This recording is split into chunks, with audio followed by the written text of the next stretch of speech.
সালটা ছিল 2022। আমি নবম শ্রেণীতে পড়ি। তখন আমার বয়স 15 বছর। আমার এক্সাম চলছিল। তখন এক্সাম দিয়ে বাসায় আসি, আর দিনটা ছিল মঙ্গলবার। বাড়িতে ঢুকতেই মা বলল, তোর ছোট খালার শ্বশুর মারা গেছে, চল যেয়ে দেখে আসি। কিন্তু আমি প্রথমে রাজি হইনি।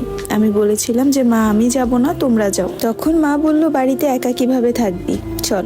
তখন আমি বললাম যে না মা, আমরা দুই বোন বাড়িতে থাকি, তুমি যেয়ে দেখে আসো। মা আবারও বলল, না চল, নানা বাড়িতে যাওয়া হয় না অনেকদিন ধরে, এই ফাঁকে একটু বেরিয়ে আসতে পারবি। এখানে বলে রাখি, নানা বাড়ির পাশেই আমার খালাদের বাড়ি। বড় খালা, মেজো খালা, ছোট খালা এরা আশেপাশেই বাড়ি। মা এত করে বলছে দেখে ভাবলাম যে যাই। মা যখন এতবার বলছে, যেয়ে আসি। যেই ভাবা সেই কাজ। আমাদের বাড়ি বরিশাল, আর নানার বাড়ি হচ্ছে পিরোজপুরে।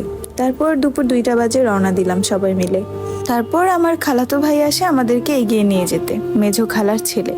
কিন্তু উনি ছোট খালার বাড়ির দিকে না যেয়ে যাচ্ছিল মেজো খালার বাড়িতে। অবাক হয়ে আমি মাকে জিজ্ঞেস করলাম, মা, আমরা ছোট আন্টির বাড়িতে যাব না, মেজো খালার বাড়িতে কেন যাচ্ছি? আমি আমার ছোট খালাকে আন্টি বলেই ডাকি। তখন পর্যন্ত বুঝতে পারছিলাম না যে আমার জীবনটা শেষ করে দেওয়ার জন্য সবাই মিলে আমাকে এখানে নিয়ে এসেছে। যাই হোক, তারপরে মেজো খালার বাড়িতে যাই।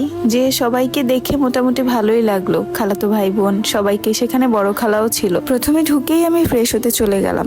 তারপর ফ্রেশ হয়ে বের হলাম, সবার সাথে কথা বলছি। হঠাৎ সেই সময় একটা মহিলা আর একটা মেয়ে আমার খালার বাড়িতে ঢুকে, মানে যার সাথে আমার বিয়ে হয়েছে তার বোন আর তার ভাইয়ের মেয়ে। তারপর তারা আমাকে দেখে গেল। আমি কিছুই বললাম না, কারণ আমার কোনো পিছুটান ছিল না, কোনো প্রেম ছিল না, কোনো পছন্দ ছিল না, তাই কিছুই বলিনি। ওরা যাওয়ার সময় আমার ছবিও তুলে নিয়ে যায়, যাতে করে আমার হবু স্বামীকে আমাকে দেখাতে পারে।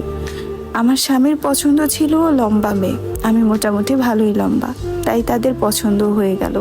আমি তখনও বুঝতে পারছিলাম না যে আসলে আমার সাথে হচ্ছেটা কি। তারপর আমার বাবা মা আমাকে নিয়ে চলে যায় ছোট খালার বাসায়। সেখান থেকে আবার রাত 12টা বাজে নিয়ে যায় বড় খালার বাসায়। তারপর দিন সকালবেলা আমাকে নিয়ে আবারও মেজো খালার বাসায় যায়। সেখানে নাকি আমার হবু শ্বশুর আমাকে দেখতে আসবে। মোট কথা, শ্বশুর বাড়ির সবাই যায় আমাকে সেদিন দেখতে। তার 3 বোন, তার ভাবি, এমনকি সেও যায় আমাকে দেখতে সেই দিন। আমাকে দেখে তারা আংটি পরিয়ে আসে। আমার স্বামীরা ছিল 4 ভাই 3 বোন। তার ভাইরা সবাই বিদেশে থাকে, আমার স্বামীও ইতালি থাকে। আমার গায়ের রং ছিল শ্যামলা। তারপর তারা সবাই আমাদের বাড়িতে যায়, মানে আমার বাবার বাড়িতে যায়। দেখে এসে পরে শুক্রবারে আমাদের কাবিন বিয়ে হয়। আমার বিয়ের 2 দিন পর আমার শ্বশুর আমাকে একটা ফোন দিয়ে যায়। আমার শ্বশুর ফোন দিয়ে গেলেও আমার স্বামী কখনোই আমার সাথে ফোন দিয়ে কথা বলতো না। আমাদের বিয়েটা হয়েছিল আমার খালার বাড়িতে। আমার কোনো প্রয়োজনে যদি আমি তাকে ফোন দিতাম, সে ফোন ধরতো না। আমি ভেবেছিলাম হয়তোবা নতুন নতুন, তাই এমনিতেই আমার সাথে কথা বলে না। আর আমি বা তখন কি বুঝি বলেন? আমাকে সবাই বলতো ফোন দিতে, আমি ফোন দিতাম, কিন্তু সে ধরতো না। যদিও মাঝে মধ্যে ধরতো, কেমন আছি, কি করছি, এতটুকুই, তারপরে রেখে দিত। এর বেশি কিছুই কখনো বলতো না। তারপর আমি আমার খালার বাড়িতে থাকা অবস্থায় আমার শ্বশুর বলল আমাকে তুলে নিয়ে যাবে, যেহেতু আমাদের কাবিন বিয়ে হয়েছিল।